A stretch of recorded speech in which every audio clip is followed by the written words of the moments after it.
호랑이 여행입니다. 오늘의 여행 이야기는요, 조선의 마타하리라고 일컫는 여인입니다. 흔히 미녀 스파이 대명사로 꼽는 마타하리는 1차 대전 당시 독일 정보기관 돈을 받고 연합군 군사기밀을 넘긴 혐의로 체포됐는데요. 우리나라에도 마타하리 같은 여인이 있었답니다. 그와 관련된 여행지는 덕수궁인데요. 덕수궁의 원래 명칭은 경운궁이었답니다. 하지만 1907년에 일제가 고종을 강제로 끌어내리고 그 자리에 앉힌 순종을 강제로 창덕궁으로 보낼 때 순종이 아버지에게 덕을 쌓으며 장수하시라는 의미로 덕수궁으로 바꾼 겁니다. 그런 덕수궁 정문은 대한문인데요. 이 또한 원래 명칭은 대한문이었답니다. 크게 편안하라는 의미인 명칭이 대한문으로 바뀐 건 1904년에 경운궁이 갑자기 불에 타서 1906년에 궁궐을 다시 지은 이후랍니다. 자, 대한문의 안자는 계집여자 위에 갓을 쓴 것 같은 형태인데요. 이를 두고 일제강점기에 한 대중잡지가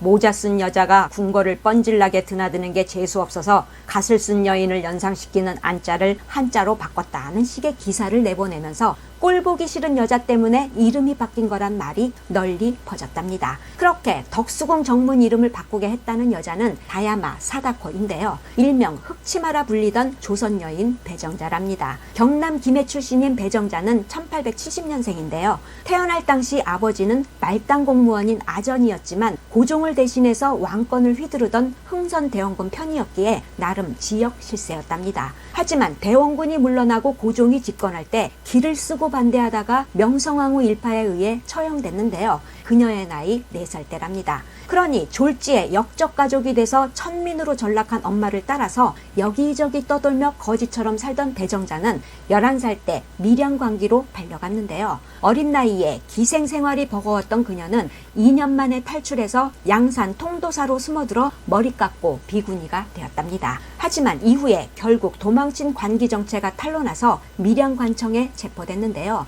당시 중형을 면치 못할 상황에서 그녀를 빼내주고 일본행까지 주선해준 흑기사가 아버지 지인이었던 정병화였다네요. 정병화는 훗날 명성황후가 시해되자마자 폐비를 주장하고 단발령이 선포됐을 땐 왕이 시범을 보여야 한다며 고종의 머리카락을 싹둑 자른 당사자로 얼마 후에 러시아 공사관으로 피신한 고종의 명으로 참살돼서 군중들에게 시신까지 찢긴 사람이랍니다. 어쨌든 배정자는 정병화의 도움으로 1885년에 일본으로 건너갔는데요. 밑바닥 삶을 전전하던 배정자는 이후 갑신정변 실패로 인해서 일본으로 망명한 김옥균을 알게 됐답니다. 1887년 즈음에 김옥균은 그런 배정자를 당시 일본 정치계 실세이자 훗날 을사늑약 원흉인 이토 히로부미에게 소개시켜줬는데요. 이때 이토는 당차면서도 애교가 살살 넘치는 18살 소녀를 양녀로 삼아서 다야마 사다코란 이름도 지어주었답니다. 사실 그녀의 본명은 일명 개똥이란 의미인 분남이었는데요. 사다코의 한자가 바로 정자였으니 정자라는 이름은 이때 생긴 거랍니다. 그렇게 이토 히로부미를 만난 배정자는 이토의 지시로 사격, 수영, 승마 등을 배웠는데요. 사교술에 변장술까지 포함한 이 교육은 스파이 훈련이었답니다. 그러나 중에 배정자는 밀양광기 때 만났던 첫사랑을 일본에서 다시 만나 결혼도 하고 아들도 낳았는데요. 하지만 달콤했던 그 생활은 시름시름 앓던 남편이 죽는 바람에 5년 만에 허무하게 끝났답니다.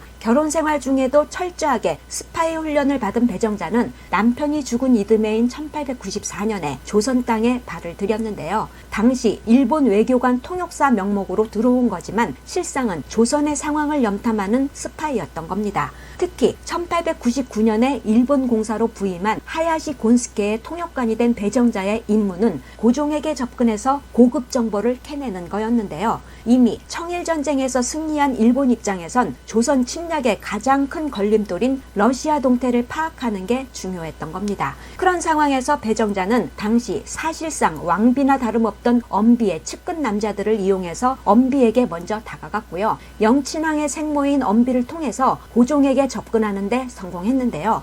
일제의 야심이 드러나던 그 시기에 고종 또한 일본 측 상황을 잘 아는 배정자가 필요했을 겁니다. 어쨌든 온갖 요염을 떨어서 고종을 홀린 배정자는 결국 고종의 총애를 받아서 덕수궁 출입이 부쩍 잦아졌는데요. 그러다 보니 당시 드레스 입고 모자 쓰고 궁궐을 뻔질나게 드나들던 그녀를 사람들이 흑치마라 불렀던 겁니다. 그러던 어느 날 내가 블라디보스토크에 가게 되면 너도 데리고 가마 라는 고종의 말에 흑치마는 제대로 한 건 건졌답니다. 1904년 러일 전쟁이 터진 직후에 칠러파가 고종의 신변 안전을 위해 블라디보스토크로 망명시키려는 계획을 세웠는데요. 그런 특급 기밀이 눈치 빠른 그녀의 촉에 딱 걸려든 겁니다. 고종이 무심코 내뱉은 말 한마디까지 흘려듣지 않던 배정자가 일본 공사관에 보고하면서 결국 실패했답니다. 이후 경운궁에 원인 모를 화재가 일어났고요. 일본의 기습 공격으로 시작된 러일 전쟁이 일본의 승리로 끝난 후에 일제가 강압적으로 밀어붙인 게 조선의 외교권을 박탈한 을사늑약이랍니다. 그 을사늑약을 체결한 이토 히로부미가 이듬해인 1906년에 조선 초대 통감으로 부임하면서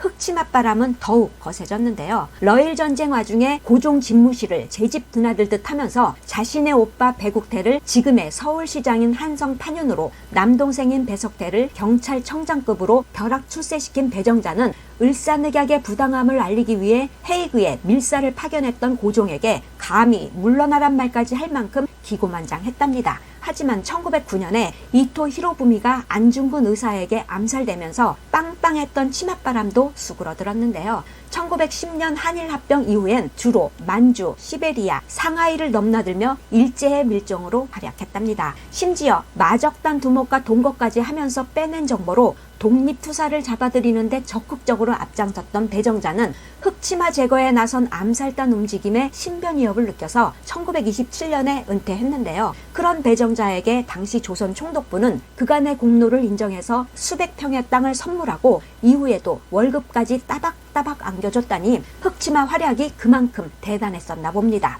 그런 흑치마는 화려한 남성 편력으로도 유명해서 일명 묘화라고도 불렸는데요. 사람마다 보는 눈이 다르겠지만 묘한 매력을 지녔다는 그녀에게 빠진 이토가 양녀로 삼았다지만 사실 여자를 엄청 밝히던 이토의 애첩이란 얘기도 있답니다. 그런 배정자가 조선에 다시 들어와서 재혼한 두 번째 남편은 당시 일본 공사관 조선어 교사인 현영훈인데요. 운수 좋은 날의 작가 현진건의 삼촌이랍니다. 평범한 직장인이었던 현영훈이 농공상부 차관급 자리까지 오른 건 배정자 덕분이었지만 몇 년 만에 헤어졌는데요. 이혼하자마자 현영훈의 후배인 박영철과 했던 결혼도 5년 만에 깨졌답니다. 이후에 이런저런 부잣집 연하남들과 끊임없이 연문을 뿌렸던 배정자는 58살에 은퇴할 당시엔 아들뻘인 30년 연하의 일본 순사와 동거 중이었답니다. 그런 배정자는 70이 넘은 나이에도 차마 해선 안 될 짓까지 저질렀는데요. 1941년 태평양 전쟁이 발발했을 때 우리 일본 장병들이 고생하는 게 너무 가슴 아프다 라면서 손녀딸 같은 조선 처녀들을 100여 명이나 모집해서 남태평양 섬까지 끌고 가서 일본군 위안부로 팔아넘긴 겁니다. 일명 조선의 마타하리라는 배정자는 마타하리와 비슷한 점도 많지만 그 인생의 끝은 달랐습니다. 1876년생인 마타하리는 네덜란드 출신인데요. 아버지의 사업 실패로 어릴 때 힘들게 살았고 군인 남편 사이에 자식을 낳고 살다 이혼했고 생계를 위해서 무랑루즈 댄서로 일할 당시 이름을 마타하리로 바꿨고 고급 장교들과 많은 스캔들을 벌인 점들은 비슷하긴 합니다. 하지만 마타하리가 돈을 받고 독일군에 넘긴 정보들은 배정자와 달리 고작 프랑스 고관들 사생활 뿐이란 말까지 나왔을 만큼 도움이 될 만한 정보는 별로 없었다는데요. 그런 마타하리는 42살 때인 1917년에 스파이 혐의로 체포된 직후에 총살령에 처해졌답니다. 반면에 배정자도 결국 해방 후인 1949년 80살 나이에 여자 친일파 1호로 반민특위에 체포되긴 했지만 친일파들에 의해 반민특위가 해산되면서 바로 풀려났답니다. 그렇게 죗값도 치르지 않고 살던 배정자는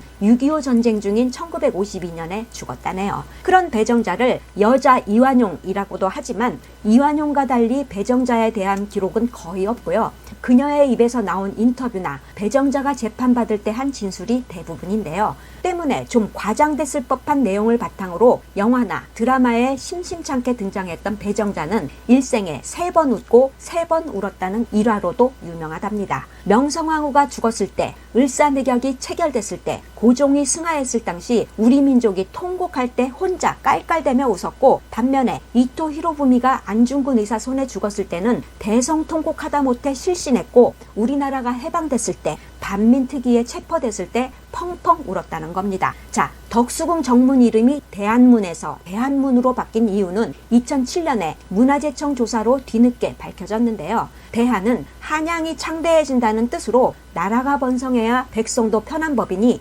나라의 힘이 커지길 원했던 대한제국 황제의 의지가 담긴 문이었답니다. 그런 문을 두고 세간에 떠도는 낭설이 기사화되면서 모자 쓴 여자 때문에 이름이 바뀐 것이 사실처럼 굳어진 건데요. 하긴 근거 없는 유언비어를 기사화하고 아니면 말고식의 무책임한 언론 행태는 요즘도 간간이 있긴 합니다. 오늘 얘기 끝. 구독, 좋아요, 호랑이가 부탁해요.